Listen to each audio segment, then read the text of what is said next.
Sí, está bien.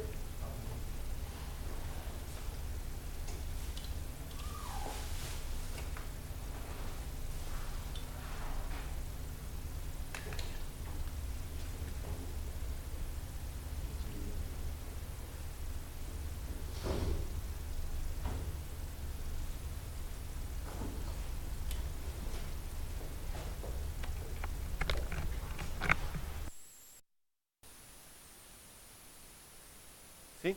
¿Aló? Muy bien. ¿Y ese qué tal? Perfecto.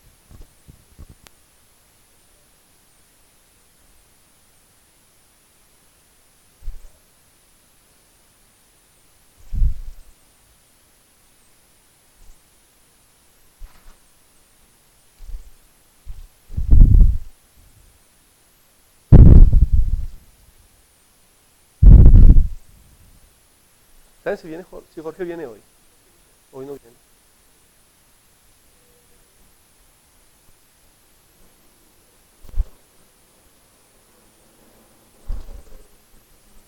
Ok, pues, empecemos y igual voy a empezar mencionando algo que dije la clase. Bueno, buenos días. En la clase pasada hablamos de ciertas características cuánticas de cuando uno hace teoría de campos, teoría cuántica de campos, en el agujero, cerca del horizonte del agujero negro, o básicamente con un agujero negro en el espacio-tiempo, y, y vimos que un efecto de hacer teoría cuántica con agujeros negros es que se obtiene una radiación, que lo llamo radiación de Hawking, debido a la producción de partículas cerca del horizonte del agujero negro. Y la segunda parte definimos desde la mecánica cuántica lo que es la matriz de densidad para un estado y que la definimos de esta forma y tuvimos dos de ellos y vimos que los dos ejemplos, en uno teníamos que si dividíamos el espacio de Hilbert en dos, en dos subsistemas, en el subsistema A y B. Por ejemplo, si tenemos una partícula, un sistema de dos electrones, entonces tenemos dos spines, uno podría preparar el estado de todo ese sistema de tal forma que el spin A y el spin B están correlacionados o están entrelazados o de alguna forma no lo están. En el caso en que no lo están, vemos que no nos inventamos. Definimos una cantidad para medir, para cuantificar ese entrelazamiento que lo llamamos la entropía de entrelazamiento o la entropía de von Neumann. Y para el caso en el que los electrones no están correlacionados, esto nos da cero. Para el caso en el que están correlacionados, están entrelazados, nos da algo diferente de cero. Y cuando ese entrelazamiento es máximo, entonces encontramos que esta entropía va a ser igual a, al logaritmo, que es, eh, si, si el entrelazamiento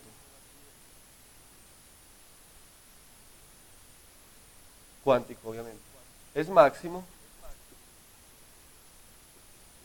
entonces la entropía va a ser igual al logaritmo de, de n.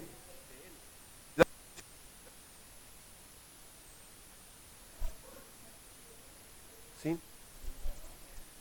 Entonces, esa cantidad, de hecho, es supremamente importante en teoría de la información.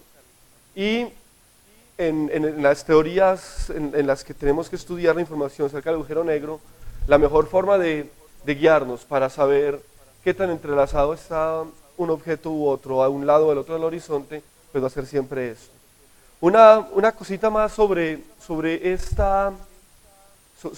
este tema, y es que habíamos visto, habíamos visto que para el segundo caso, que en efecto hemos obtenido una entropía máxima, que era logaritmo de 2 porque dan dos spines.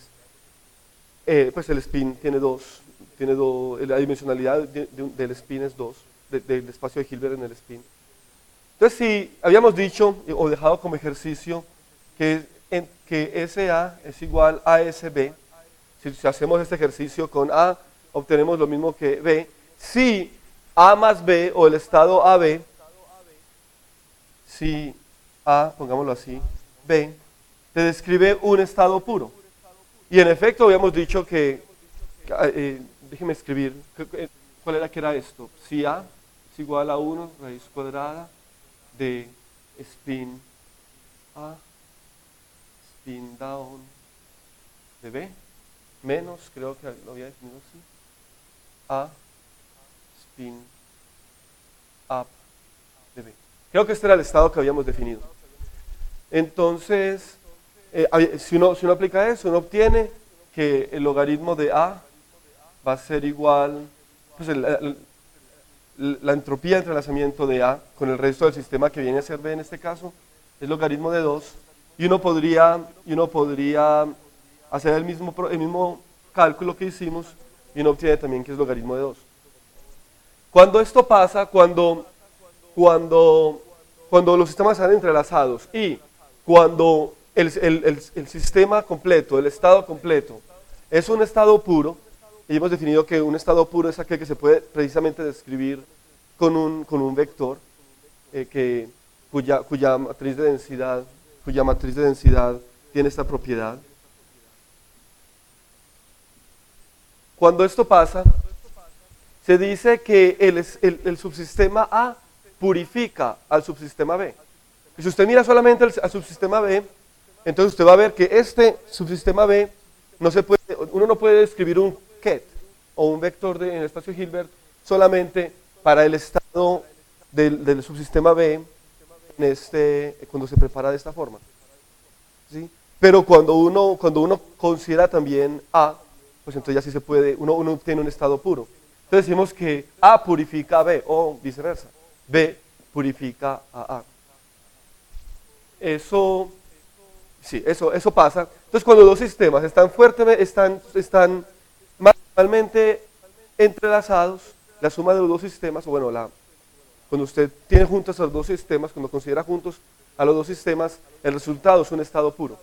Y eso va a ser importante luego porque vamos a hablar sobre cómo bajo ciertas circunstancias la radiación de Hawking purifica al agujero negro. Y también decimos que la entropía de entrelazamiento es monogámica. Eso es un juego de palabras, pero es importante porque quiere decir que si un sistema está maximalmente acoplado con otro, no puede estar maximalmente acoplado entrelazado con otro más. Es decir, si tuviéramos un subsistema C, si A está maximalmente entrelazado con B, no puede estar maximalmente entrelazado con C. Es monógamo en ese sentido. Bien, entonces ahora vamos a hablar de estos aspectos con agujeros negros. Pero como habíamos dicho que los agujeros negros, cuando uno describe la geometría cerca del horizonte, uno puede utilizar una aproximación que es la aproximación de Rindler, donde si para un observador que va cayendo libremente, el espacio-tiempo es Minkowski, para un observador que está orbitando o es acelerado junto al horizonte, su espacio-tiempo va a estar descrito por la métrica de Rindler, donde el tiempo se mide como si fueran ángulos, así. Esto va a ser omega 1, omega 2, y donde las distancias son hipérbolas. Pues las líneas de posición constante en el radio son hipérbolas. Rho 2, Rho 1 y Rho 0 es esa asíntota que tenemos ahí. Entonces, uno se pregunta, así como en Minkowski, hay un hamiltoniano que nos lleva el sistema de un tiempo a otro, es el operador de la traslación en el tiempo. Acá también debemos tener un operador. En efecto, al operador que nos lleva de esta línea del tiempo de Rindler omega 1 al tiempo de Rindler omega 2, lo vamos a llamar el hamiltoniano de Rindler. En teoría de campos, eso se define a partir de la acción. Uno escribe la acción similar a la que escribimos en la clase pasada, donde tiene la parte cinética del campo y la masa, y a partir de uno encuentra el momento conjugado del campo cuando lo cuantiza y escribe entonces el hamiltoniano en términos de lagrangiano como uno hace en mecánica. Así uno podría escribir cuál es el hamiltoniano de Rindle. Lo importante es que ese hamiltoniano, en vez de crearnos traslaciones así, como lo haría el hamiltoniano de la teoría de campos definida en Minkowski, va a definir traslaciones en el tiempo, pero de Rindle. Entonces va a ser como una rotación. ¿Bien? Eso es claro, ¿cierto? Entonces ahora lo que queremos hacer es para este espacio, o para esta región, queremos describir el espacio de Hilbert. El espacio de Hilbert no, el vacío eso ya no escribe. Queremos describir el vacío de la teoría. Pero sabemos que para Minkowski, Minkowski tiene un vacío definido. Ese vacío y es muy, muy específico porque no tenemos curvatura. Pero en este punto acá podemos tomar este slice en el tiempo. Y para esa superficie podemos describir el espacio de Hilbert como el vacío en términos de todos los campos que están en esta región y todos los campos que están en esta región. ¿Sí? Recuerden que esto aquí también va así.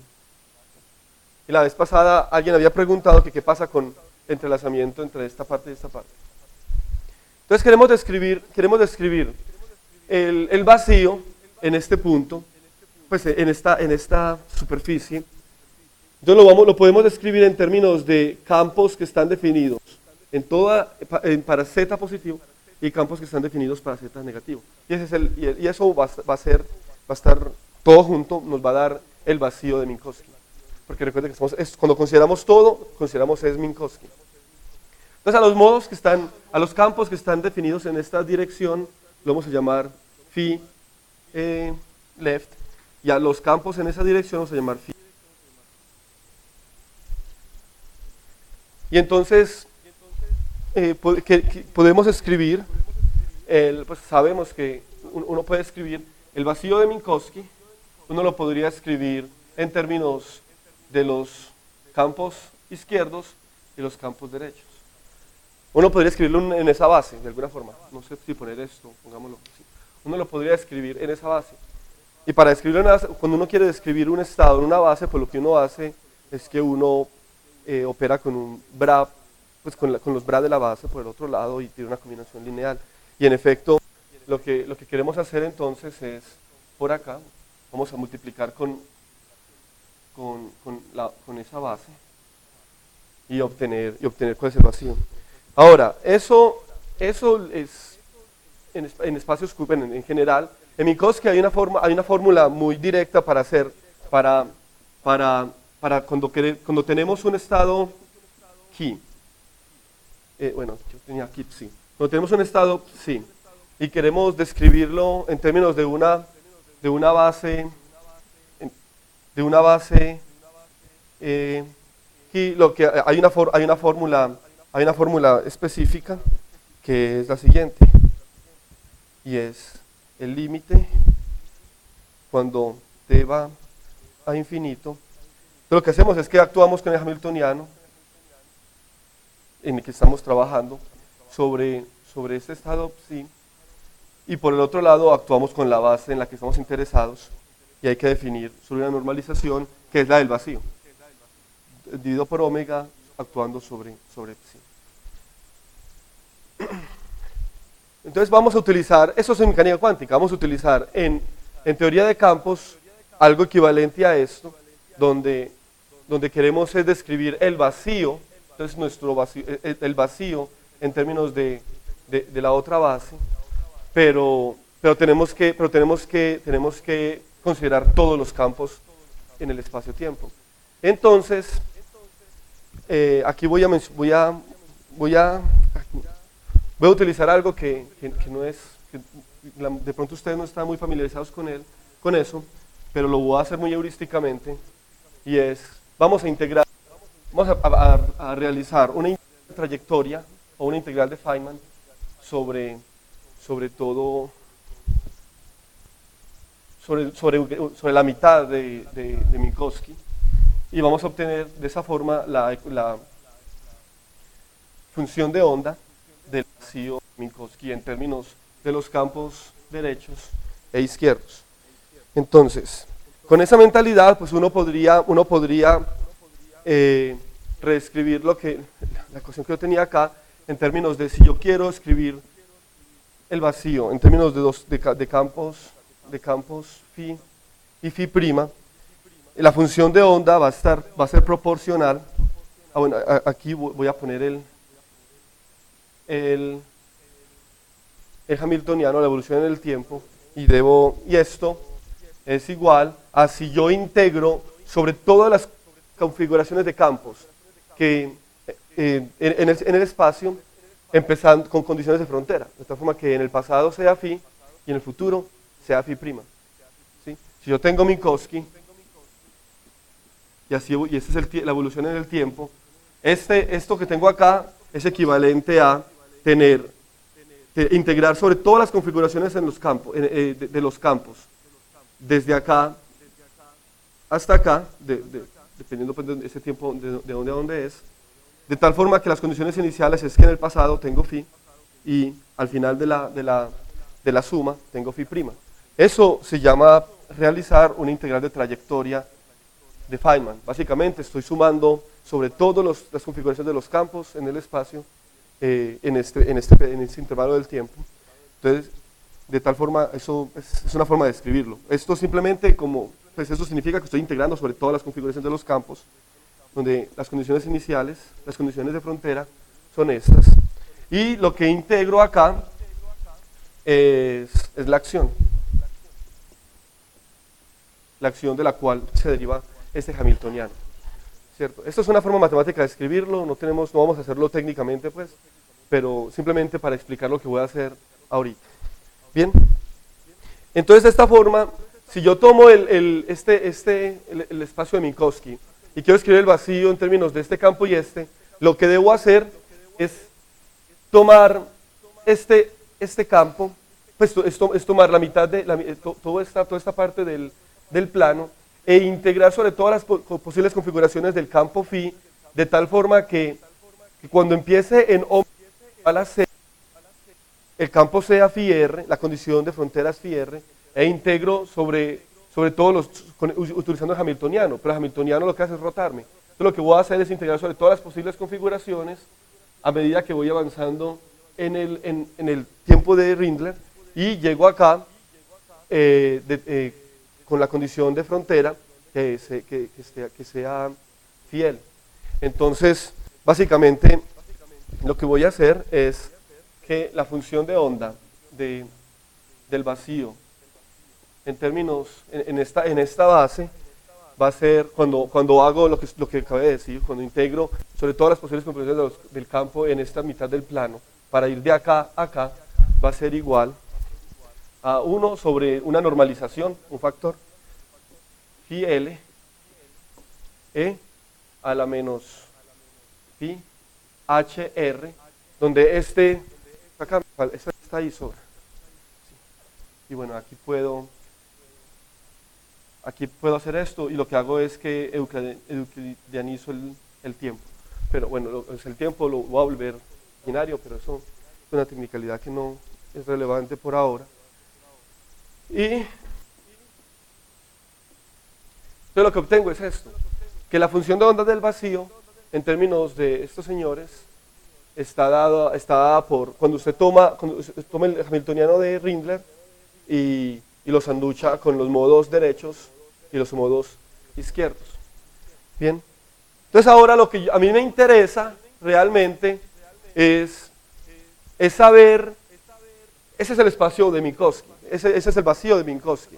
Lo que me interesa es saber cuál es el estado de vacío del observador que no ve todo Minkowski sino que solamente ve esta región del espacio-tiempo. Que solamente ve esta cuña de acá. ¿Sí? Él es el observador de Rindler. Queremos saber el estado fundamental, el estado de vacío de él, cómo es. Entonces, recuerden que habíamos visto que, cómo hacer eso. Si tenemos un sistema y queremos simplemente observar el espacio de Hilbert, de un subsistema de todo el espacio, pues entonces lo que hacemos es que tomamos la traza sobre todo lo que no esté acá. Pero todo lo que no está acá, cuando estamos hablando de esta superficie, pues es esto. Entonces, porque uno podría definir también acá cuál es la matriz o sea, uno podría escribir entonces omega, la matriz de Minkowski, la matriz de densidad, uno la podría definir así. Esa es la matriz de densidad, es que es un estado puro. Ahora, lo que uno hace es tomar la traza sobre todos los modos izquierdos y va a obtener la matriz de densidad que correspondería a un observador que solamente ve esto, que es el observador de Rindler precisamente. Entonces, lo que queremos hacer es para obtener la matriz de densidad reducida para Rindler.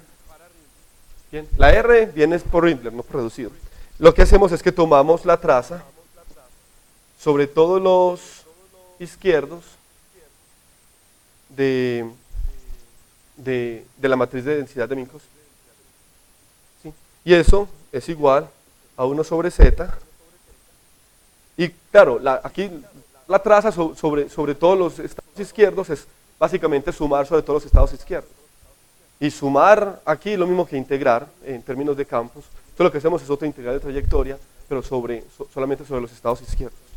Entonces sumamos, eso es sumar sobre FR, aquí es E menos Pi, HR, Pi, L, Pi, L.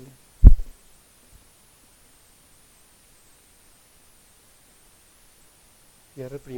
Eso lo que nos va a dar es básicamente, aquí lo que estamos haciendo es sumar sobre esto es la matriz de densidad, lo que nos va a dar esto aquí. Y esto en efecto nos da 1 sobre z, phi r, e a la menos 2 pi, hr, phi r'. ¿Sí? Esta es la matriz de densidad que corresponde a un observador que solamente ve esta parte acá. Entonces esta es la matriz de densidad de Rindler. Entonces la matriz si fuéramos a escribirlo como escribimos la semana pasada, la matriz de densidad de Rindler, la matriz reducida, sería 1 sobre z, y aquí sería e a la menos 2 pi hr, e a la menos 2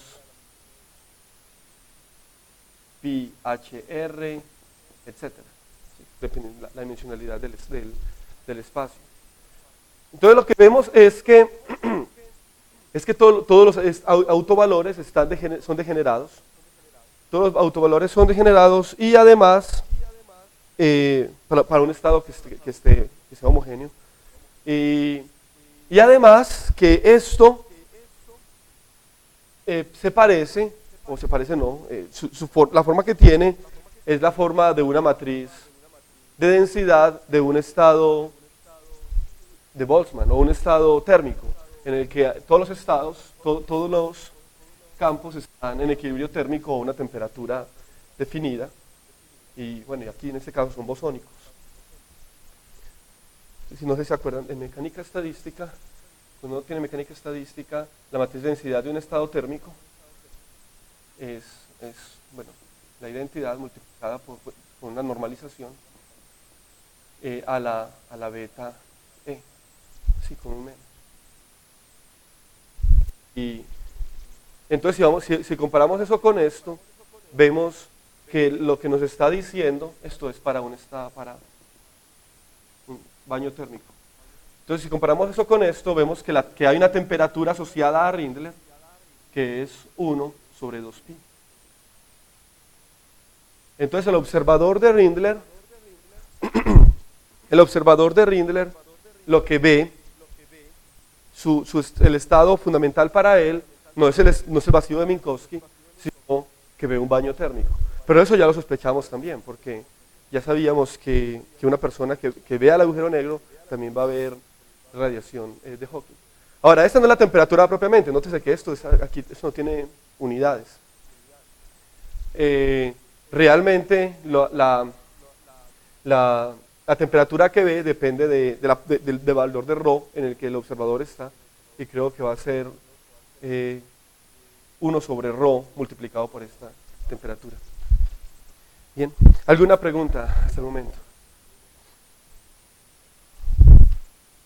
¿Sí? Entonces lo que hemos hecho es, empezamos con el vacío de Minkowski y nos hicimos la pregunta, si nos restringimos solamente a lo que un observador acelerado ve, es decir, a lo que un observador de Rindler ve, ¿qué vamos a obtener? Y lo que obtenemos es que este observador ve un baño térmico, ve un ensamble termodinámico como su estado fundamental, como su estado de vacío. Entonces, uno podría generalizar. Esto lo dijimos que era para un observador que está cerca del agujero negro, pero realmente no fue solamente descubierto ahí. Esto se llama el UNRU, se escribe así. ¿Dónde va la H? Está bien así. El UNRU effect, el efecto de UNRU. Gracias, profe. El efecto UNRU es precisamente este. O sea, usted no tiene que irse de un agujero negro. Si usted tiene en el espacio plano, usted pone un observador y lo manda con determinada aceleración. Obviamente tiene que ser una aceleración grande. Y en algún momento, este observador, cuando él mida cuál es su estado fundamental, cuál es su estado base, lo que va a ver es que hay una temperatura asociada a este vacío. Eso se llama la temperatura, creo que tiene una diferencia de 2, en el caso en que no es un agujero negro, sino un acelerador acelerado. Creo que es 1 sobre 4pi, pero eso es una tecnicalidad. Pero entonces el efecto UNRU, por lo menos desde mi punto de vista, es lo mismo que el efecto Hawking, excepto que en un caso no hay agujero negro, en el otro sí, pero en los dos casos tenemos precisamente a observadores acelerados. Entonces el hecho de que tengamos un baño térmico es una consecuencia de que estamos hablando de un observador acelerado. Bien. ¿Alguna otra pregunta? ¿Alguna pregunta? Bueno, ahora uno podría preguntarse qué pasa con el otro lado. Y aquí viene una primera parte de la respuesta de Diego la semana pasada, en la sesión pasada. Porque habíamos visto que lo que hicimos fue trazar sobre todo una parte del vacío de Minkowski, y entonces qué pasa con el entrelazamiento entre las dos partes. Tiene dos opciones, o no están entrelazadas o sí lo están.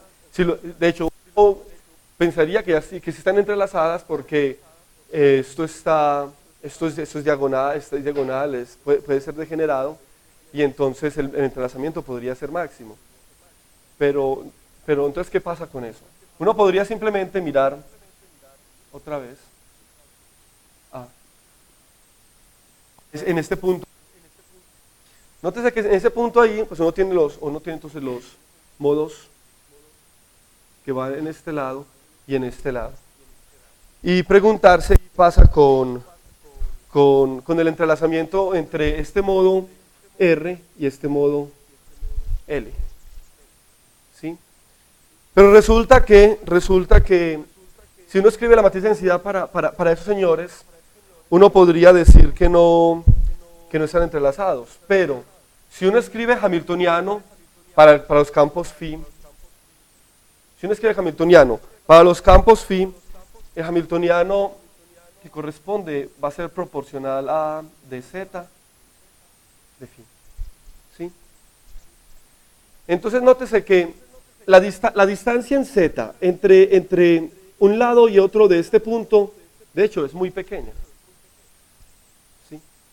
Entonces, cuando uno evalúa la solución, el vacío en el hamiltoniano, que va a dar la energía, el hamiltoniano que da la energía, si estos campos están entrelazados,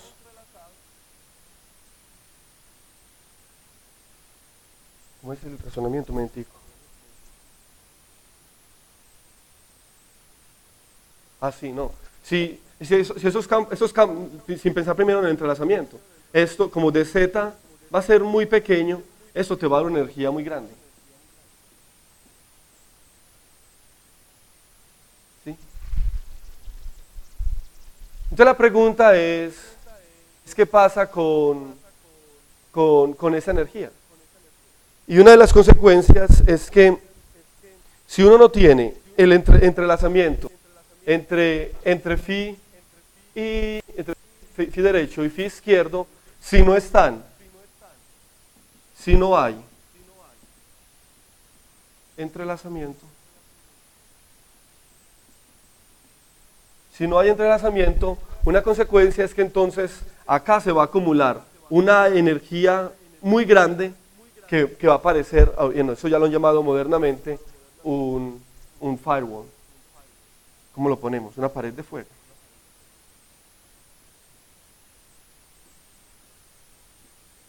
Si no hay entrelazamiento, hay una pared de fuego. Entonces, para que el observador de Minkowski vea acá, vea sobre el horizonte, algo suave, algo que no tiene ningún evento, ninguna singularidad, ni nada de eso, entonces es necesario que haya entrelazamiento entre esta parte y esta, entre la parte derecha y la parte izquierda. Y luego, ahorita, dentro de media hora más o menos, vamos a llegar allá. Vamos a volver a hablar de esta pared de fuego. Bien. Ahora, hay un aspecto más que tiene que ver con los horizontes de agujeros negros, antes de llegar a hablar sobre posibles contradicciones entre la mecánica cuántica y la teoría de la relatividad cuando estamos pensando en estos asuntos. Y es que ¿en qué años? En los 60s y 70s fue definido una aproximación para los horizontes de agujeros negros llamado el paradigma de la membrana. Entonces lo que esto describe es la forma en la que se considera el horizonte del agujero negro como una membrana. Probablemente el horizonte del agujero negro es una superficie que es nula, o sea, es descrita por cómo viaja la luz en el horizonte. Entonces, para definirlo de una forma mejor, lo que se hace es que en vez de hablar del horizonte, que es toda esta superficie nula, vea que va en 45 grados como la luz viaja, lo que podemos hacer es definir una superficie espacioloide o tipo espacio definida a una distancia de Rindler igual a la longitud de Planck. A veces yo voy a utilizar la longitud de Planck igual a 1. Entonces, definámosla como igual a 1. La longitud de Planck es muy pequeña. Sí, son distancias en las que nosotros no conocemos muy bien la física que pasa ahí, pero acá podemos describirlo de esta forma. Entonces, esta superficie la vamos a llamar el horizonte extendido. Sí. The Stretched Horizon. Y ahí vamos a definir la física de esta membrana. Ahora eso es una cosa que está en un radio constante, y entonces podemos definir esa superficie, qué características tiene. Y Thorne, McDonald y otro científico se dieron cuenta que este horizonte tiene propiedades electrodinámicas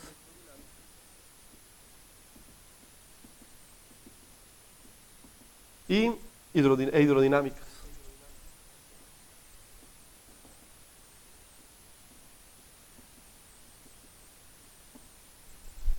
Entonces, lo que podemos hacer es hacer por ejemplo electrodinámica acá. Si queremos hacer electrodinámica aquí, pues lo que tenemos que hacer es escribir las ecuaciones de Maxwell que vengan de una acción definida sobre esa es la parte perpendicular a ρ. Y las ecuaciones de Maxwell se pueden escribir de una forma covariante, es decir, que sean invariantes bajo transformaciones de coordenadas de esta forma. Sigma tau, F mu sigma, F nu tau. Sí, así. Y si uno tiene fuentes de campos eléctricos como cargas, o uno tiene corrientes, uno le añade esto. ¿Ustedes han visto qué es lo que es F mu nu, E mu nu, E mu? ¿No? Bueno, es una forma de escribir en relatividad el campo eléctrico y el campo magnético. Donde el campo eléctrico F0i es el campo, las componentes espaciales del campo eléctrico. ¿Sí? Y epsilon y jk de fjk son la componente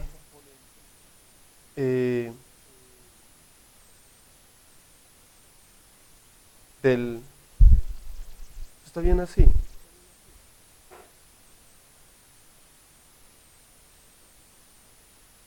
Bueno, yo creo que es así de hecho. Sí. Es la componente I del campo magnético. ¿Sí? Entonces, una forma simplemente de expresar en un tensor antisimétrico, esto es antisimétrico, en estos índices, cuál es el campo eléctrico y magnético. Entonces uno podría reescribir las ecuaciones de Maxwell en estos términos, en términos de F mu nu, y A mu es una forma, es un campo en base al cual se define ese tensor. F mu nu va a ser D mu E nu menos E de nu A mu. Sí. Según me cuentan, aquí en la Universidad de Antioquia, en el nuevo pensum, van a empezar a enseñar el electromagnetismo de esta forma, para incluir de una vez los efectos relativistas. Lo cual, si usted quiere ser un físico teórico, es muy recomendado que lo aprenda de esa forma. Porque así es como escribimos el electromagnetismo en física de partículas o en teorías de campos.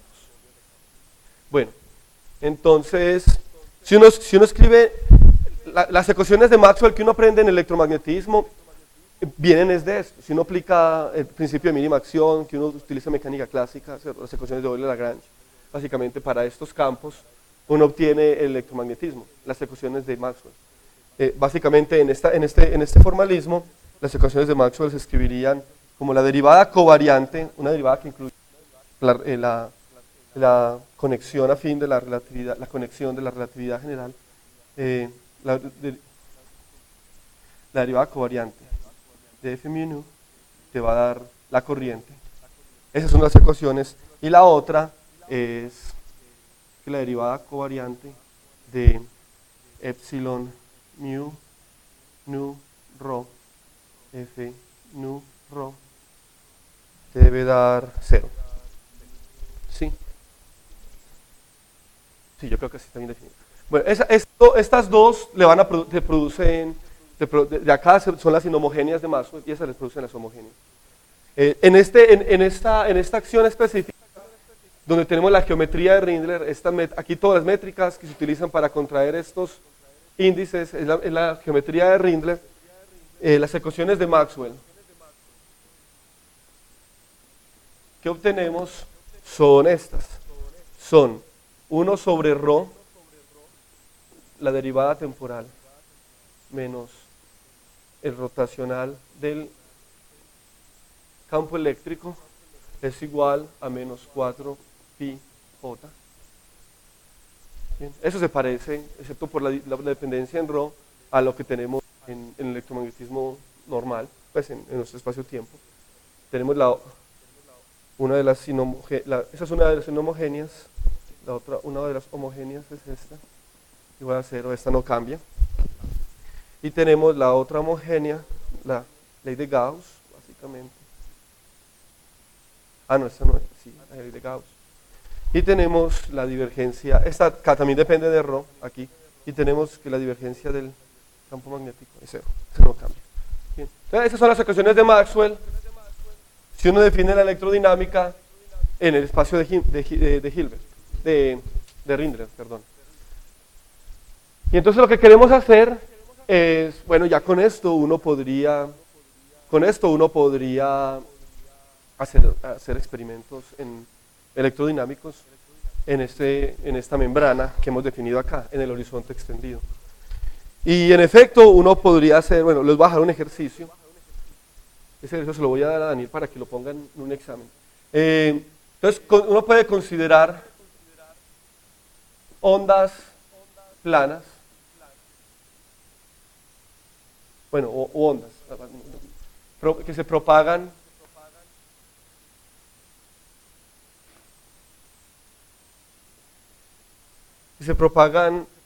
desde una distancia ρ, digamos por acá, hacia el horizonte, propagándose hacia el horizonte.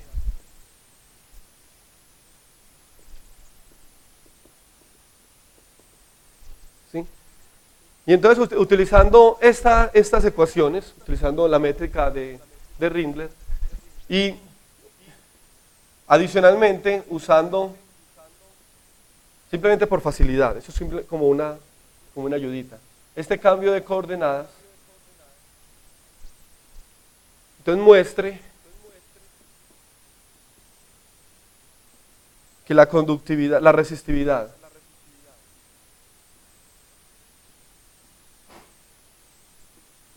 del horizonte extendido, yo voy a escribir simplemente horizonte, es 4pi. ¿Sí? Que de hecho en las unidades en las que estamos trabajando, esa es la resistividad de un conductor. Uno utiliza el hecho de aquí uno puede reescribir la ley de Ohm y definir, y de la ley de Ohm uno sabe cuál es el coeficiente que corresponde a la resistividad. Acá vamos a hacer otro ejercicio que es bien interesante, y es, vamos a suponer que tenemos el horizonte extendido y que dejamos caer una carga desde una distancia corta hacia el horizonte. Y queremos saber cómo se propaga la carga sobre el horizonte. Entonces supongamos que tenemos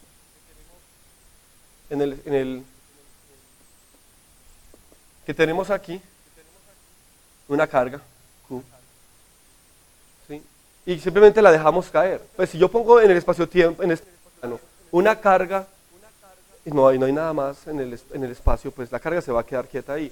Y en efecto, para un observador de Minkowski, esta carga lo que va a hacer es quedarse quieta en Z.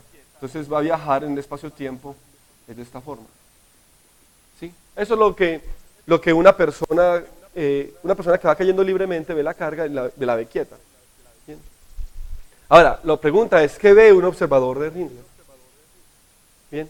Entonces el observador de Rindler, este ejercicio es muy fácil de hacer, porque una cosa que también se puede demostrar es que el campo eléctrico para un observador de Rindler en la dirección de ρ va a estar dado por el campo eléctrico para un observador de Minkowski, la componente del campo eléctrico en la dirección z de un observador de Minkowski. ¿Y por qué? Por las propiedades de las transformaciones de Lorentz. Y recuerden que para cuando cambiamos, uno de los ejercicios que dejé es demostrar que el cambio de coordenadas entre Minkowski y Rindler es un boost. Es una transformación de coordenadas que no involucra rotaciones, sino simplemente uno transforma en una dirección y de hecho volvemos a escribir esa transformación, simplemente como por... ¿Dónde está? Entonces cuando uno tiene ese tipo de transformaciones, la componente del campo eléctrico en la dirección en la que se realiza el boost no cambia, no varía, es invariante. Hemos dicho que T es ρ seno hiperbólico de omega y Z es ρ coseno hiperbólico de omega. Entonces yo estoy haciendo un boost en la dirección de ρ, que es entonces la componente del campo eléctrico en la dirección Z va a permanecer invariante. Entonces lo que tenemos que hacer, muy sencillamente, es calcular cuál es la componente en Z del campo generado por una carga puntual, pero eso lo sabemos. ¿Y por qué necesitamos eso? Porque nótese que de acá uno podría integrar a ambos lados usando la ley de Gauss, y uno que obtiene, que la densidad superficial de carga es igual a E sub rho dividido por rho, evaluado en el horizonte, pues en donde yo quiera evaluarlo, que en este caso va a ser el horizonte extendido. Ese es lo que vimos como stretch horizon. Entonces, esta es la densidad de carga.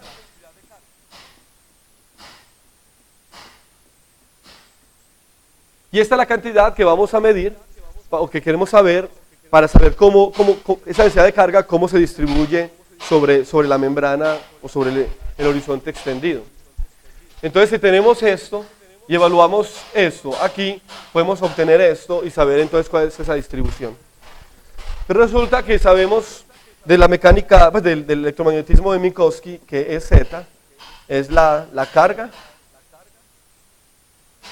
en Z menos Z sub 0 sobre Z menos Z sub 0, cuando la carga está en Z sub 0, al cuadrado más X más al cuadrado 3 medios. ¿Sí?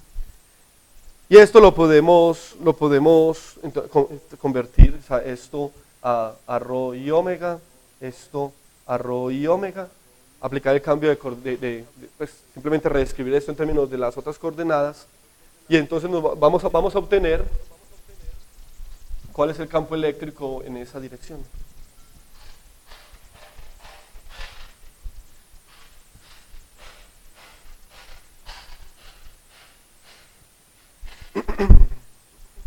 Entonces el campo eléctrico en esa dirección, bueno, de una vez, obtenemos el campo eléctrico, lo reemplazamos acá y evaluamos.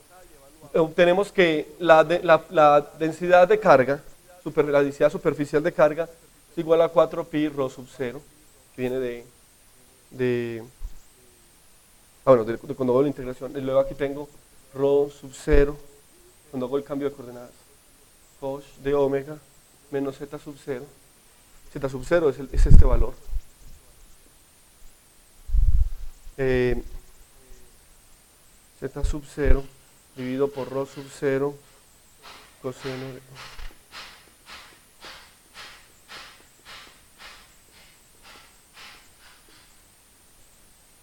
Cada 3 medios. Y yo quiero saber cómo se comporta esta densidad de carga a medida que omega crece, es decir, a medida que el tiempo de Rindler para este observador ya es muy grande. Entonces, cuando hago la aproximación de que omega es grande, y también como para mirar el efecto en el tiempo, yo voy a reescalar estas coordenadas, las voy a definir como y, que va a ser e a la menos omega de x t. Entonces yo puedo reescribir la densidad superficial de carga como la carga Q sobre 4pi e a la menos 2 omega rho al cuadrado yt al cuadrado para 3 medios. Y entonces una de las cosas que uno puede ver que son bien interesantes, uno se puede preguntar cuál es el tiempo de Rindler que le tomaría a esta carga para estar distribuida más o menos homogéneamente sobre todo el horizonte. Y el tiempo o sea, esto no va a pasar, omega no se demora, no llega hasta infinito, ¿cierto? El tiempo que le toma a omega, o el tiempo que le toma la carga para distribuir sobre el horizonte, corresponde a un tiempo de Rindler igual al logaritmo del radio de Schwarzschild. Pues queremos comparar esto con Q dividido por pi al cuadrado, pues por el área superficial. de 4pi rs al cuadrado. Entonces vemos que hay un tiempo que es de orden logarítmico para la carga distribuirse sobre el horizonte. Uno podría transformar esto al tiempo de bueno, aquí está dividido por la longitud de Planck, en términos en unidades de Planck. Por eso es que aparece una cosa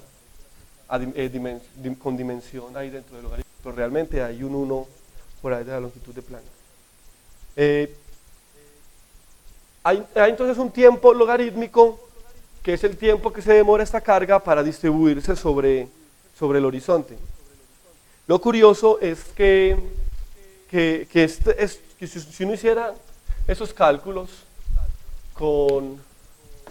ya cuando uno tiene la teoría cuántica, con teoría cuántica de campos, para saber cuánto se demoraría una perturbación al sistema en termalizarse, el tiempo que uno obtiene no es logarítmico, sino que es un tiempo que tiene una potencia, es una ley en potencias, es el RS a alguna potencia.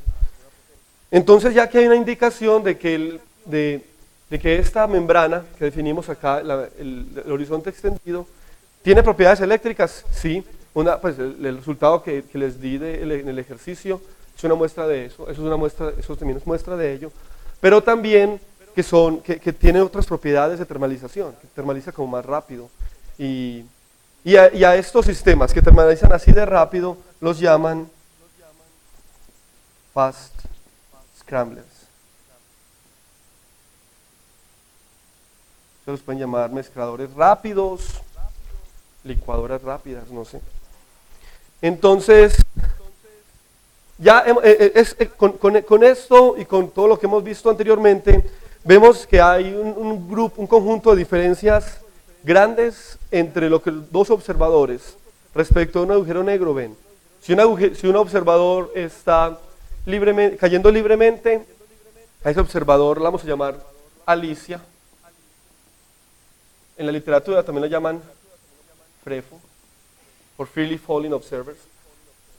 Alicia no ve nada, ella ve Minkowski, el horizonte, el paso por el horizonte es suave, es más, no ve el horizonte, no lo ve, no ve un baño térmico.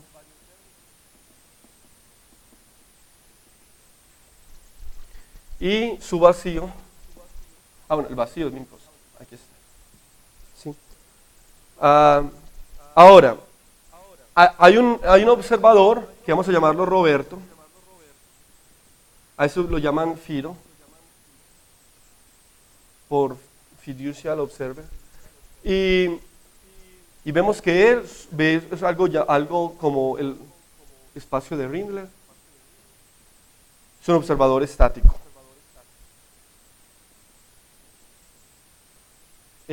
Orbitando el agujero negro.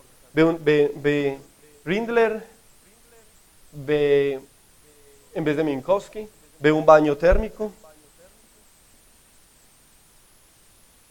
de radiación de Hawking,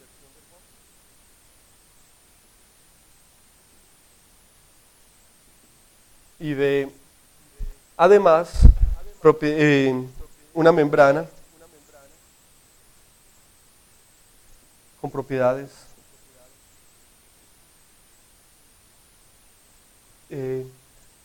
eléctricas y con propiedades eléctricas. ¿Sí? Entonces uno podría, la pregunta es, bueno, y tenemos todos observadores con cosas tan extremadamente diferentes, y adicionalmente vemos que hay el riesgo, o hasta la pregunta, de que acá haya una pared de fuego que en caso de que este señor y ese señor no estén fuertemente, pues, maximalmente entrelazados. Entonces también con todo esto, inclusive es algo que les concierne a los dos, está la pregunta de si podría haber una pared de fuego. Bien. Entonces, ¿por qué? Recuerden, estos dos campos están muy cerquita, entonces la diferencia entre ellos es poca, pero, pues para un observador de Minkowski, pero según el hamiltoniano, la energía debería ser muy grande entre ellos. Entonces, si hay esa energía, debería estar localizada acá, o lo otro es que realmente ellos no están entrelazados, entonces no se puede tomar ese diferencial del phi, y entonces por eso no hay un firewall. Entonces tenemos aquí una serie de observaciones que nos pueden llevar a contradicciones, pero que son especialmente muy, muy eficientes para probar qué tan consistente es la mecánica cuántica y la relatividad cuando las ponemos juntas. Entonces podemos imaginarnos otro experimento mental. Consideremos a Roberto y a Alicia. Supongamos que Roberto es el forense más experto del mundo, CSI, pues se queda en palotes, y Roberto puede recuperar información de cenizas. El tipo tiene un decodificador increíblemente poderoso. Y tenemos a Alicia, que tiene un diario en la cual ella escribió el secreto más importante del universo, pero ella no lo deja, pues no lo suelta. Y ella se da cuenta, porque escuchó en una charla, que los agujeros negros son los mejores objetos para ocultar información, ya que cuando yo dejo caer algo al horizonte, más allá del horizonte, en el agujero negro, nada puede regresarse. Entonces, bueno, antes de esa pregunta, de si se puede regresar, pues hablemos de lo que significó todo esto en términos de la unitaridad de mecánica cuántica. A Hawking le preocupaba mucho que no pudiera dejar caer piezas de información dentro del agujero negro y esa información no saliera. Cuando descubrieron que la radiación de Hawking existía, entonces se conjeturó que la información entra, que el agujero negro la randomiza, la revuelve y la termaliza, pero luego cuando la emite, si uno tuviera el decodificador que tiene Roberto, el mejor decodificador del mundo, y tuviera suficiente tiempo, uno podría recuperar esa información. Entonces ese es el punto de partida con el que vamos a... Entonces, ya hay otro punto de partida, y es que hay otra premisa, y es que vamos a asumir que el proceso de formación de un agujero negro y luego de la evaporación, cuando hablo de evaporación es precisamente por la emisión de partículas de Hawking, que ese proceso es unitario. ¿Qué quiere decir unitario? Los operadores de la mecánica cuántica tienen que ser unitarios. La matriz de densidad, la matriz S, ¿cómo se llama la matriz S? O sea, si yo tengo inicialmente un estado inicial por acá, y aquí pasa un montón de cosas, de hecho voy a cambiar este diagrama en un segundo, y aquí pasan un montón de cosas, y luego llega al futuro, pues entonces aquí va a estar descrito, si aquí está descrito por un estado inicial, aquí va a estar descrito por un estado final. Entonces el estado final debe estar dado por toda una serie de procesos que se aplicaron al estado inicial. Eso está descrito por una matriz llamada la matriz S. La matriz más importante en mecánica cuántica, en teorías cuánticas. Ahora, esta matriz necesita ser unitaria. Bien. Entonces la pregunta es si hay unitariedad en la formación de los agujeros negros. Vamos a asumir que sí. Vamos a asumir que esa matriz existe y que es unitaria. Entonces ahorita ya nuestro nuevo diagrama de pesos para el agujero negro es de hecho así, porque teníamos un agujero negro que no existía, se forma, pero luego se evapora. Y a partir de acá, volvemos aquí ya en el infinito, tenemos otra vez Minkowski. Entonces todo este proceso vamos a asumir que es unitario, que se podría escribir de alguna forma una matriz que me lleve de acá a acá. Ahora, bueno, hay unos hechos más sobre el agujero negro, eso los voy a decir en su debido momento. Vamos a asumir que tenemos entonces a Roberto. O sea, la historia de Alice es, Alice está cayendo, Alice está por acá, tiene un diario, y en algún momento entra al horizonte, y ya luego debido a las contorsiones de la gravedad se va a destruir en la singularidad. Pero ella tiene su diario, entonces esta es Alicia. Entonces Alicia, según ella, lo que ella puede observar es que ella está cayendo, ella no ve nada, en todo momento ve Minkowski, y en algún momento se muere. Y ella muere feliz porque tiene su diario consigo. Ahora, Roberto, por otro lado, está orbitando el agujero negro, y realmente para él, Alicia no es otra cosa que la carga que acabamos de describir. Él nunca va a ver a Alicia cruzar el horizonte. Él va a ver que Alicia se quema, se destruye en el horizonte del agujero negro. Él va a ver que ella se va a destruir ahí, se va a esparcir como la carga se esparce, y en algún momento se termaliza, y cuando se termaliza, después va a ver que el agujero negro va a empezar a emitir pedacitos de información en los cuales él va a decir, él va a sospechar que ahí está, porque él ha estado observando el agujero negro desde su formación. Entonces él conoce muy bien, él ha estado estudiando la dinámica del horizonte y ha estado recogiendo la información que el horizonte del agujero negro ha estado emitiendo, y él la tiene en su decodificador. Entonces él es un experto en agujeros negros. Entonces él sabe que después de que Alicia cae, el agujero negro empiece a emitir, sigue emitiendo información, él ya va a saber, como ya conoce muy bien las características del agujero negro, él va a saber muy bien qué información viene del diario de Alicia, y entonces la va a decodificar. Entonces eso es lo que va a pasar aquí. Él va a esperar a tener toda la información, y cuando tiene toda la información, pues ya es feliz, ya tiene todo lo que necesitaba saber. Él decide entonces dejarse ir, apaga sus motores, se deja ir y se va al agujero negro. Bien. Hasta ahí todo va muy bien. El asunto es que, nótese que Alicia está convencida de que ella tiene su diario. Y Roberto ahora también está convencido ya de que él recuperó el diario de Alicia.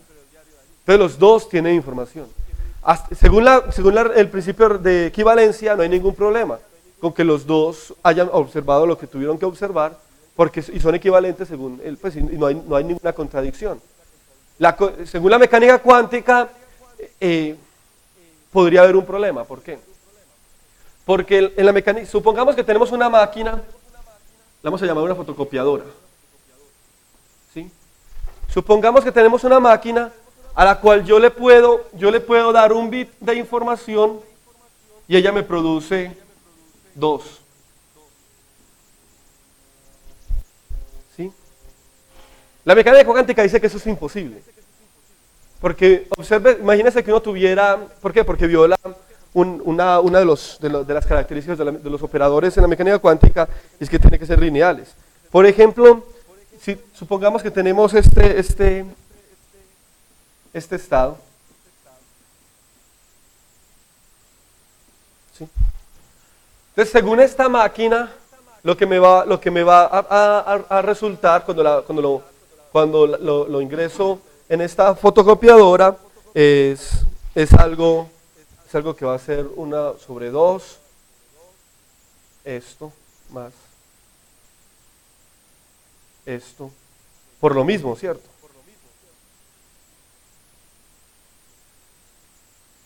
Bien.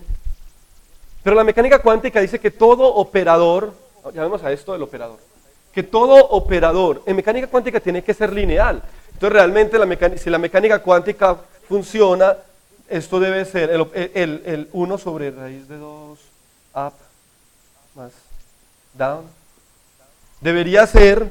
Esto debería actuar linealmente sobre este estado, que debería ser esto sobre esto, que sería esto, y aquí tengo un 2, más linealmente esto tendría que actuar sobre esto. Pero yo podría llamar, pero si yo llamo esto psi, pues Realmente eso también es consistente con la definición de mi operador. Entonces nótese que este operador está violando la linealidad de la mecánica cuántica, porque esto no es lo mismo que eso. Entonces este operador, según los principios de la mecánica cuántica, no puede existir. Esto se llama el principio de no clonación de la mecánica cuántica. Bien, pues resulta que lo que acabamos de describir, uno podría preocuparse por eso. ¿Por qué? Porque ya que Roberto se lanzó al agujero negro, ¿qué tal que Alice en algún momento, simplemente porque le dio la gana, le da por emitir una señal de radio, pues una señal de luz, con todo el contenido de su diario? ¿Sí?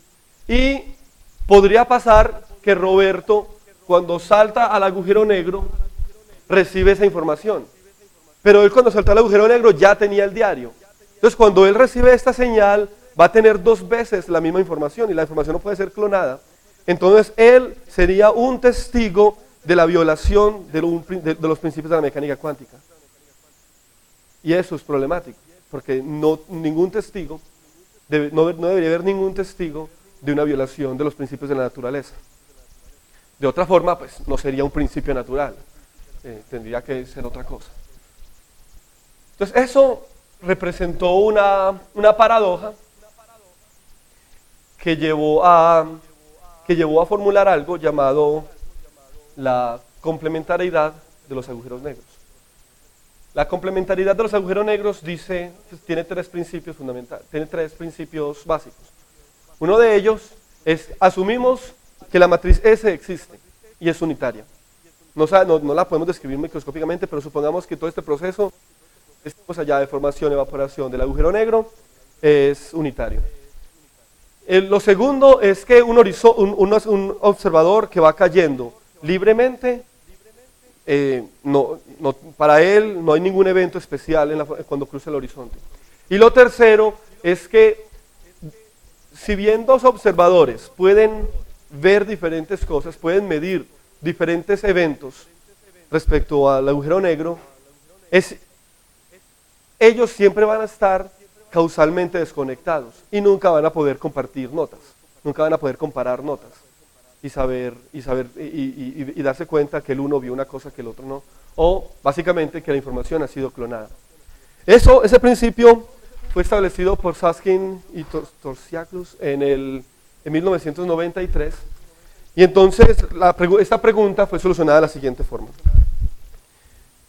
Supongamos que, ya tenemos la descripción, pero obviamente sabemos que cuando Alice entra al horizonte, la emisión de esa información no va a ser inmediata, sino que Roberto tiene que esperar cierto tiempo a recuperar toda esta información y poder entonces, ya contento, feliz de la moña, irse adentro del agujero negro.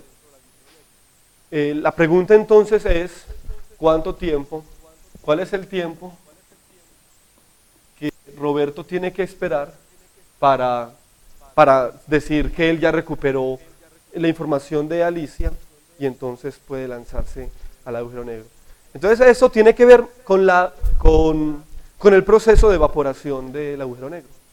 La pregunta es entonces: ¿cuánto tiempo se demora el agujero negro en emitir información que sea significativa? Entonces, para esto vamos a irnos a un trabajo de Don Page en 1993, donde él estudió la entropía de sistemas pequeños comparados con un sistema más grande, pues, de subsistemas pequeños cuando vienen de un subsistema más grande que ha estado termalizando por un buen rato. Y lo que él se dio cuenta, pues hay varios aspectos, y uno de ellos es que el agujero negro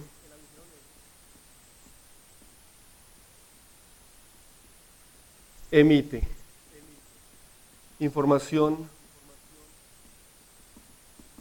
significativa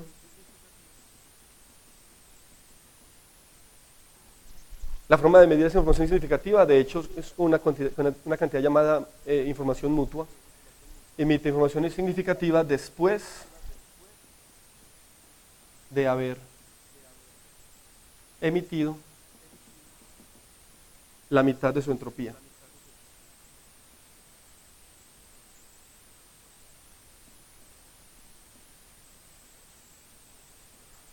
Básicamente haber quemado la mitad de su masa, o sea, se está evaporando, ¿cierto? Entonces, eso es un aspecto. Y lo segundo es que después de este tiempo quiere decir que es básicamente para un tiempo mayor que el tiempo en el cual emite la mitad de su masa, vamos a llamarlo el tiempo de Page. ¿Sí? Entonces, después, para un tiempo mayor que el tiempo de Page, si la dimensión de un sistema M, donde M está contenido en N, un sistema M, es mucho menor que la dimensión del sistema N, entonces M está maximalmente entrelazado con N. Básicamente, si ya ha pasado este tiempo en el que emiten la información significativa, toda esta radiación que ha emitido ya va a tener, como ahí va a estar la información más importante, va a tener una dimensionalidad muy grande. Y cualquier subsistema pequeñito, incluyendo lo que quedó en el agujero negro, va a estar maximalmente entrelazado con el otro sistema. Entonces, en ese otro sistema debe haber una parte de ese sistema que purifica el sistema pequeño del que estamos hablando. Eso es lo que va a pasar de acá. Esos son resultados de 1993. Y entonces con eso respondemos a esta pregunta. ¿Cuánto tiempo nos toca esperar para que Roberto diga que ya ha recuperado la información de Alice y entonces pueda saltar? Pues va a ser el tiempo que se demore el agujero negro en evaporar la mitad de él. Entonces, para eso, pues uno hace un calculito de la tasa de evaporación de un agujero negro. Entonces, lo que uno puede hacer es considere que el agujero negro en la unidad del espacio de Rindler, en delta de omega igual a 1, en tiempos de Planck, pues en unidades de Planck, para la unidad del espacio de Rindler, el agujero negro emite un bit de información. ¿Sí? Entonces uno puede mostrar que la tasa de pérdida de masa de un agujero negro es igual a una constante que es de orden 1 dividido por la masa al cuadrado y la constante de Newton al cuadrado. Bien, con eso entonces uno puede demostrar, pues cuando uno integra y evalúa, uno puede mostrar que el tiempo de Page es proporcional, aquí con una constante de orden 1, a la masa al cubo. ¿Sí? En unidades donde G es igual a 1, que es donde la masa de Planck es igual a 1, en unidades de Planck, entonces es la masa al cubo, lo que es lo mismo el radio de Schwarzschild al cubo, al menos 3, al cubo. Bien. Entonces, con esto, uno podría preguntarse, uno podría ver que el omega, cuando uno va, ese tiempo, todo ese tiempo es Schwarzschild. Recuerden que así es como, T minúscula siempre es el tiempo de Schwarzschild, T mayúscula es el tiempo de Minkowski y omega es el tiempo de Rindler.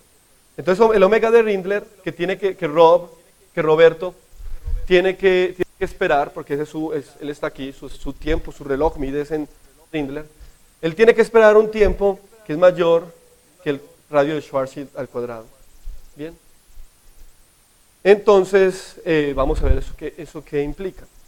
Pero eso, vámonos a esta geometría aquí pequeñita, y eso ya lo habíamos visto antes, que es descrito por la aproximación de Schwarzschild, pero también por unas coordenadas que se llaman las coordenadas de Kruskal.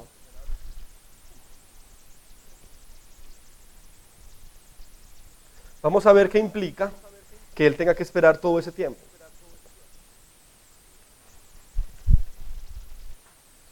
En esas coordenadas uno puede escribir el agujero negro.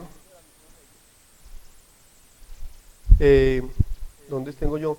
Recuerden, las coordenadas de Kruskal son x más menos es igual a rho e a la más menos omega. Bien, entonces en esas coordenadas la singularidad es una hipérbola aquí, aquí también hay otra. Y Alicia iba cayendo así. Bien, y Rob está acá. Y entonces, perdón, aquí esto es. Y entonces aquí, cuando ya ha llegado el tiempo de Page, él puede caer. Bien, esto es x más y esto es menos. Entonces la pregunta es, bueno, cuando omega es igual a esto, que ya él ha recuperado la información, porque ya el agujero negro emite cosas significativas, ella puede lanzarse. Entonces, ¿en qué momento pasa eso? Cuando x más, él va a cruzar aquí, cuando x más es proporcional a, pues es igual, él está muy cerquita del horizonte, entonces eso es igual a 1 en unidades de Planck. Es igual a e a la omega estrella, que es básicamente igual a r al cuadrado. Bien, pero entonces en este caso, cuando él salta aquí, ya él se deja ir, entonces se va a ir así. Y la singularidad va a estar acá. Uno puede ver que esto va a ser aquí un x menos de la singularidad. Entonces quiere decir que si Alicia quiere lanzar su información, tiene que lanzarla para que cruce esta línea acá antes de que Roberto golpee la singularidad. O si no, ya él no la va a alcanzar a ver. Pues para que pudiera pasar la contradicción. Entonces Alicia tiene este delta de x menos, acá pequeño, ese delta de x menos que ella tiene para lanzar la información va a ser igual a r al cuadrado.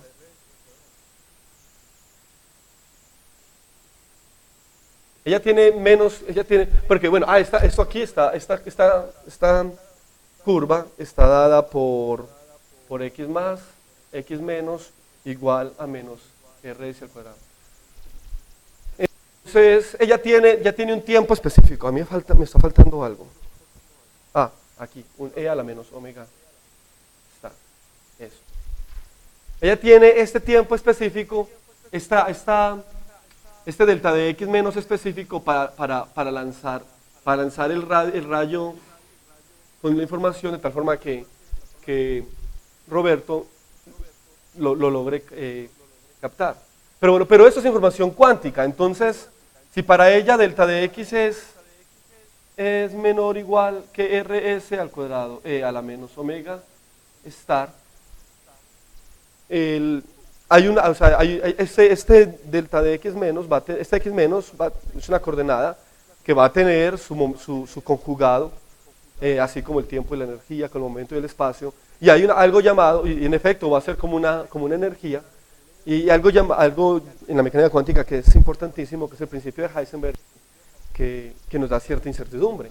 Entonces resulta que delta de x menos, que lo podemos llamar el tiempo propio de Alicia, delta de E tiene que ser mayor o igual que 1 en unidades en unidades naturales. Entonces si eso es menor que esto, la energía que ella va a necesitar para lanzar esa señal va a ser mayor que 1 sobre rs al cuadrado e a la rs al cuadrado. Bien, y si ustedes se ponen si uno mira cómo evoluciona esto con el radio de Schwarzschild, eso es una función que es mucho mayor que rs, que es la masa del agujero negro. Entonces ella está dentro del agujero negro, ella hace parte del agujero negro, pero para lanzar la información de tal forma que llegue acá antes de que Roberto se destruya, ella necesitaría una energía más grande que la del agujero negro. Y ella no tiene tanta energía, no tiene tanta energía disponible. Entonces vemos que es imposible que este experimento funcione. Roberto, así se lanza el agujero negro, nunca va a lograr ver lo que Alicia mandó. Primero, porque si pronto se lanza muy temprano, no va a tener la información, entonces si la recibe, pues no va a haber ninguna clonación de información. Segundo, si espera lo suficiente para tener la información, cuando se lance ya va a ser demasiado tarde. Entonces, en efecto, estos dos observadores están desconectados causalmente. Ahora, uno podría preguntarse, ¿qué pasa si Alicia se lanza después de que el agujero negro ya ha emitido la mitad de su masa? Y por tanto, ya está emitiendo información significativa, y cuando ella caiga, el agujero negro lo que va a hacer es revolverla rápidamente, como vimos con este tiempo que es logaritmo de omega. Y lo interesante es que vemos que si Alicia hace eso, si se lanza después del tiempo de Page, y entonces ya a Roberto no le toca esperar tanto rato, de todas formas, el tiempo que le toca esperar a Roberto, si es mayor que tiempo de Page, cuando Alicia se lanza, el tiempo que le toca esperar a Roberto va a ser del orden del logaritmo de RS. ¿Sí? Y el tiempo mínimo que se necesita para salvar el principio de incertidumbre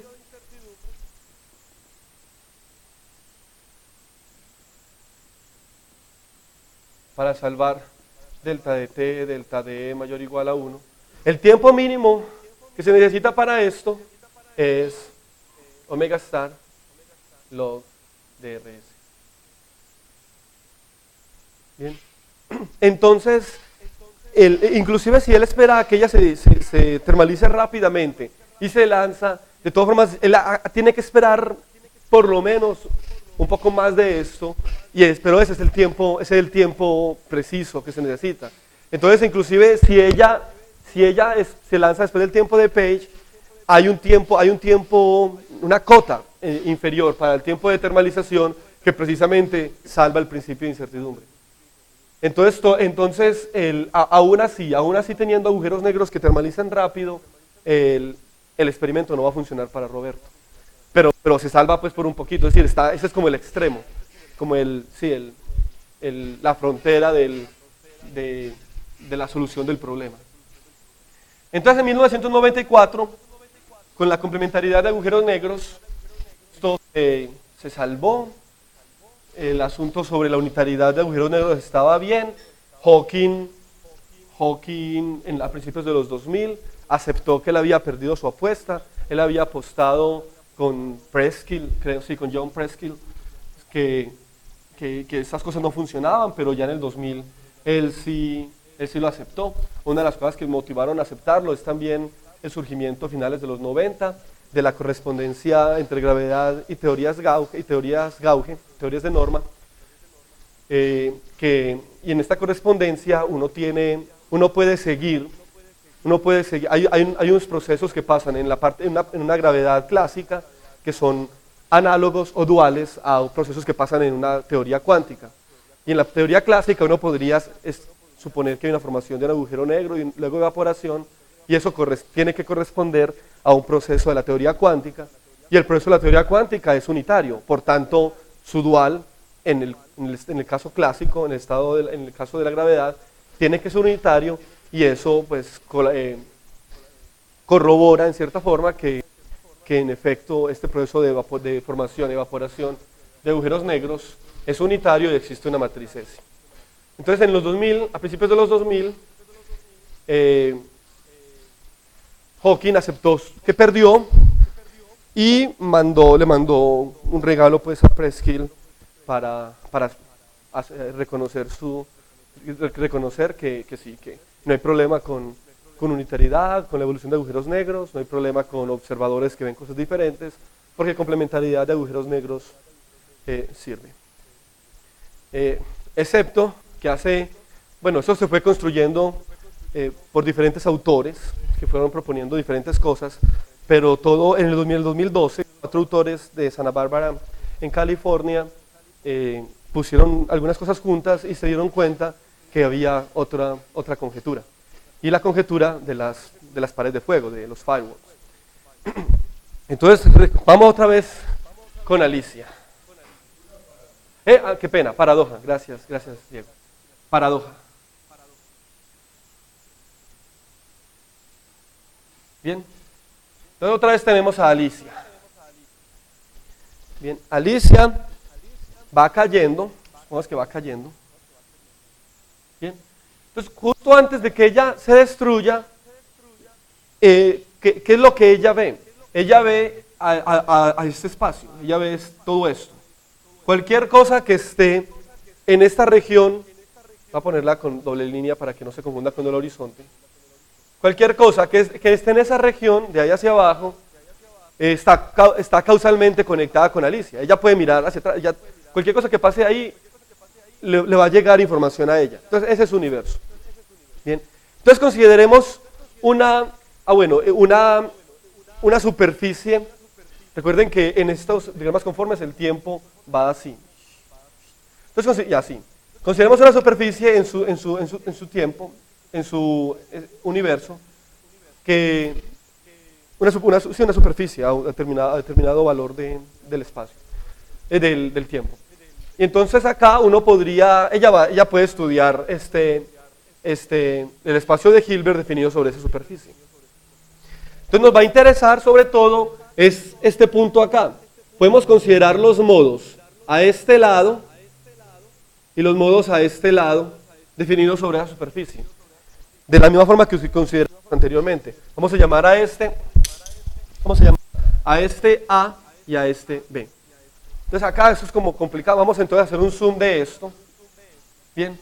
Y vamos a hacerlo en el básicamente lo que estoy haciendo ahí es una superficie espacial y esta es la trayectoria de Alice, ese es el horizonte, perdón, y yo quiero estudiar los modos de un lado y los modos del otro.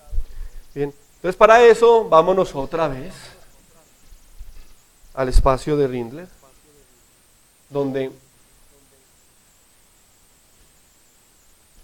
este Z, este es T, Alicia está cayendo libremente, entonces Alicia realmente está haciendo esto. ¿Sí? Entonces nos interesa en este punto los modos que están de este lado que llamamos B y los modos que están de este lado que llamamos A. Bien. Supongamos también que Alicia está, porque este no funcionaría si es un agujero negro joven, que eso es un agujero negro viejo, es decir, que ya ha emitido, o sea, ya es más viejo que el tiempo de Page. Sí, ya ha pasado el tiempo, entonces ya está emitiendo información rápidamente e información que está maximalmente entrelazada con el resto que queda en el agujero negro. Entonces, habíamos dicho que estos modos de este lado y de este deben de estar, pongamos aquí left y aquí right, aquí left, que L y R están entrelazados, maximalmente entrelazados. Bien, entonces uno podría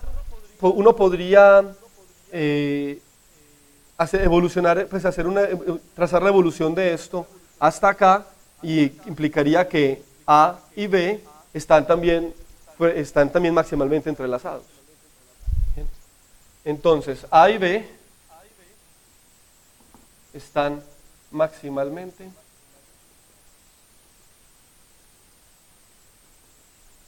entrelazados. Bien. Ahora, bien, sí, eso viene del hecho de que habíamos dicho que para que no hubiera ninguna cosa rara al cruzar el horizonte, esos tenían que estar fuertemente entrelazados también, maximalmente entrelazados. Bueno, pero cuando Alicia le da por saltar al agujero negro, pues cuando ella entra al agujero negro, ya ha pasado el tiempo. Esto pasa cuando T es mayor que el tiempo de Page, ¿sí? Entonces aquí ya hay una radiación que llamémosla R, que es lo que el agujero negro ha emitido. Y toda esa radiación está acoplada, está entrelazada con lo que quedó en el agujero negro. Entonces digamos, a ver cuál es la notación. Llamemos a lo que quedó en el agujero negro, llamemos a lo que está aquí en el agujero negro, el black hole. ¿Sí? Entonces, cuando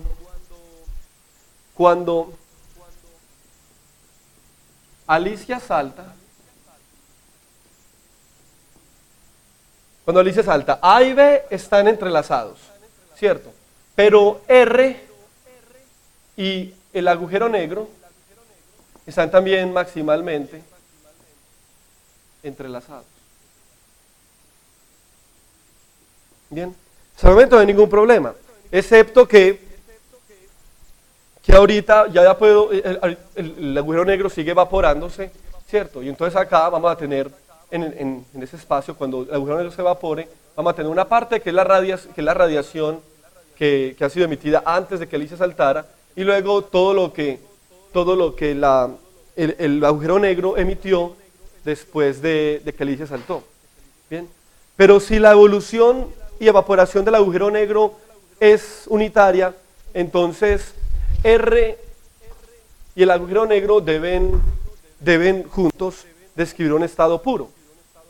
Y en efecto, el hecho de que ellos estén maximalmente entrelazados debe decir que R purifica a BH y viceversa. Pero resulta que BH no describe solamente al resto del agujero negro, sino que también describe a esta parte acá que sigue con toda la radiación que se emite luego. Entonces BH contiene a la parte B de Alicia, de lo que Alicia vio cuando separó esa superficie. Entonces BH, entonces quiere decir que B está, como B está contenido en esto, cualquier subsistema de acá está también entrelazado con R. Entonces B está entrelazado con una parte, con un subsistema de R, ¿cierto? Llamemos ese sistema, ese subsistema R'. Bien. Entonces B está fuertemente, supongamos que esa es una notación para fuertemente entrelazado con R', pero A está fuertemente entrelazado con B. Entonces B está maximalmente entrelazado. Entonces B va a estar maximalmente entrelazado con dos sistemas diferentes. Y eso viola lo que había mencionado al principio hoy, de la monogamia de la entropía. Podemos ver eso utilizando una condición, una propiedad de la entropía de entrelazamiento que se llama la subaditividad fuerte de la entropía, o strong subadditivity. Lo voy a escribir así, SSA, strong subadditivity. Esa desigualdad dice que S de B más S de AB, y voy a llamar R'. Si tenemos tres sistemas, A, B y R', esto debe ser menor o igual que S de AB más S de B, R'. Bien. Pero el hecho de que estos dos estén maximalmente entrelazados quiere decir que ellos se purifican entre ellos. Pero también pasa lo mismo para esto. Si se purifican entre ellos, quiere decir que la entropía de la suma de los dos debe ser 0, porque la entropía de un estado puro es 0. Entonces quiere decir que esto es más o menos 0. ¿Bien? Pero como esto es un estado puro, quiere decir que cuando yo tengo esto aquí, pues la entropía que corresponde a esta parte va a ser un estado puro. Va a ser la de un estado puro. Entonces esto es más o menos S de A solamente. Porque esto va a ser entonces quiere decir que S de B más S de A es menor o igual que S de AB. Pero hay una propiedad que no es la subaditividad fuerte, sino simplemente la subaditividad, que esa uno la ve en los cursos de mecánica estadística fácilmente, que dice que o de mecánica cuántica, S de A más S de B debe ser mayor o igual que S de AB. Bien. Entonces, para que eso sea consistente, lo único que puede pasar es que sean iguales, pero solamente son iguales cuando ellos no están relacionados para nada. Y si no están relacionados para nada, quiere decir que la única forma que eso sea consistente, quiere decir que A y B no están entrelazados.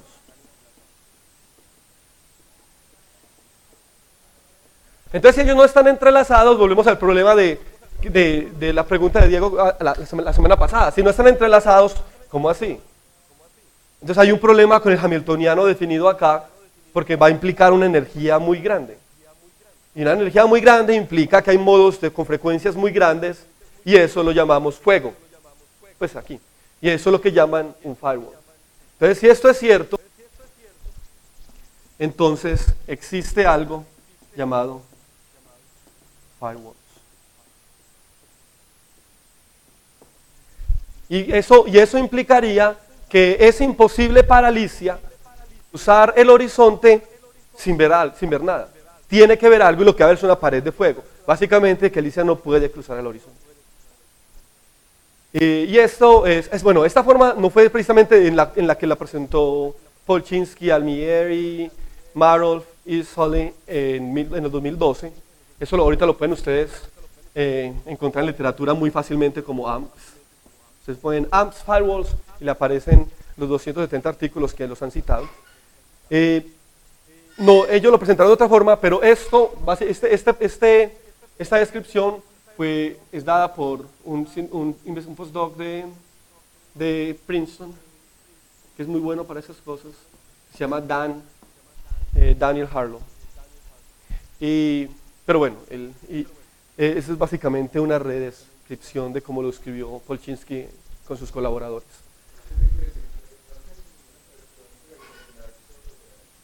No, sí la ejerce, pero básicamente, ¿cuál es lo que quiere decir esto? ¿A qué nos lleva? A varias cosas. Lo digo muy rápido, ya voy a terminar. Lo digo muy rápido. Tenemos varias opciones. Primero, que el principio de equivalencia es mentira. Que no sea que la relatividad general está equivocada. Segundo, que la relatividad general está bien, pero que la mecánica cuántica tiene problemas. ¿Sí? O tercero, que esas dos son las más depresivas, ¿no? Las más pesimistas. Lo tercero es que hay que modificar, la mecánica cuántica está bien, pero que a la hora de utilizarla cerca de esas dos primeras conclusiones fueron como las primeras que propusieron ellos cuando todo salió, pero entonces, claro, todo el mundo se volvió loco, ¿cómo así? Entonces ya empezaron a haber otras posibilidades. Una gente de Holanda propuso que cerca de los agujeros negros de pronto hay que modificar esto de la linealidad de la mecánica cuántica y hay que incluir operadores no lineales, de tal forma que no haya problemas con el cloning. Pues, de alguna forma se salva el experimento porque uno podría relajar un poco lo de la monogamia de la entropía.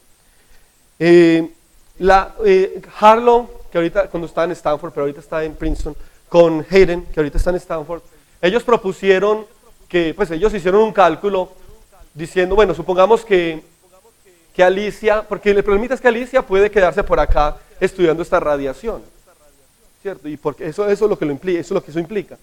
Y cuando estudia la radiación, pues se puede ir y se da cuenta que hay clonings y todo eso. Ellos propusieron que la decodificación de los agujeros, de la información de agujeros negros es tan compleja que uno tendría que esperar que el tiempo que tomaría para decodificar algo y darse cuenta que esto está de esta forma sería más grande que mayor a una exponencial del DRS, del radio de Schwarzschild. Entonces que la complejidad de esos sistemas es tal que Alicia nunca tendría tiempo de decodificarlo. Entonces nunca podría, de hecho, hacer algo con esto. Y otro punto de vista, que es el de la gente de mi grupo y la de mi asesor, es que toda esta aproximación está equivocada. Recuerde que todo esto es utilizado, todas esas conclusiones las hemos sacado utilizando teorías semiclásicas, en las que hacemos teoría cuántica de campos cerca del agujero negro, pero el punto de vista de esta escuela es que no podemos hacer eso, que hay algo raro en la forma en la que estamos contando grados de libertad utilizando esta aproximación que hay que proponer algo que no dependa de la teoría cuántica de campos, sino de otro análisis. Ellos tienen una aproximación que no es teoría cuántica de campos, sino solamente definiendo matrices S en horizonte, en diamantes causales, que son diamantes así como de esta forma, que se llama espacio-tiempo holográfico, pero no voy a hablar sobre eso. El asunto es que si ustedes me preguntan en dónde estamos con esto, yo creo que la comunidad sabe que no hay esas cosas llamadas firewalls. Eso es muy raro. Pero el asunto es que no sabemos cómo responder. Yo creo que no sabemos ni siquiera cómo hacer la pregunta bien hecha de tal forma que podamos responderla. Una cosa que yo sí creo, y es que estamos muy niños todavía en cómo responder a esas preguntas, porque si uno ve los artículos que se han publicado en esos asuntos, no se han publicado 200 artículos. Pues, supongamos los 10 primeros que se publicaron, todos juntos son 500 páginas o algo así, y si usted suma todas las ecuaciones que hay en esas páginas, son como 15, entre las 500, pues módulo las que se repitan, ¿cierto? Entonces yo creo que nos falta una mejor aproximación matemática para responder a las preguntas, pero la conclusión es que estamos casi tan perdidos como estábamos en 1990.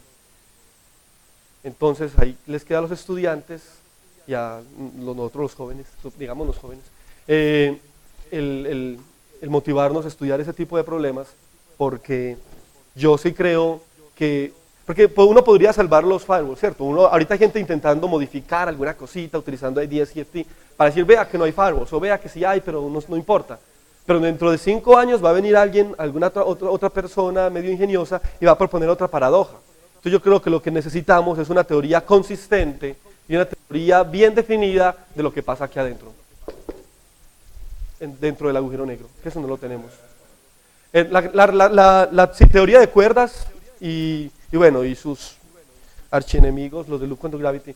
Las teorías cuánticas de gravedad, la mayoría han logrado reproducir resultados de agujeros negros, contar los grados de libertad y todo eso. Pero descubrir el interior del agujero negro no se ha podido. La mejor descripción del interior del agujero negro está dada por IDS y FT, pero no estamos todavía convencidos de que eso sea la descripción correcta. Entonces, hasta que no tengamos una teoría que nos permita ver cristalinamente lo que pasa aquí adentro, no vamos a poder responder todas esas preguntas y vamos a estar de paradoja en paradoja intentando salvar la relatividad general y la mecánica cuántica juntas. Yo quiero agradecerle a Jorge Zuluaga, a todos los organizadores, a los muchachos que estuvieron contando por esto, a ustedes muchachos por asistir, a los que nos ven allá al otro lado, y también a Diego Restrepo y su grupo de partículas, porque ellos me han acogido súper bien durante ese tiempo que he estado aquí visitando la Universidad de Antioquia. Y a ustedes los motivo a que sigan leyendo, pues a que lean de las referencias o me hagan preguntas si necesitan por internet, por correo electrónico sobre esos asuntos para que y se motiven a estudiar esos aspectos emocionantes sobre relatividad y mecánica cuántica. Muchas gracias.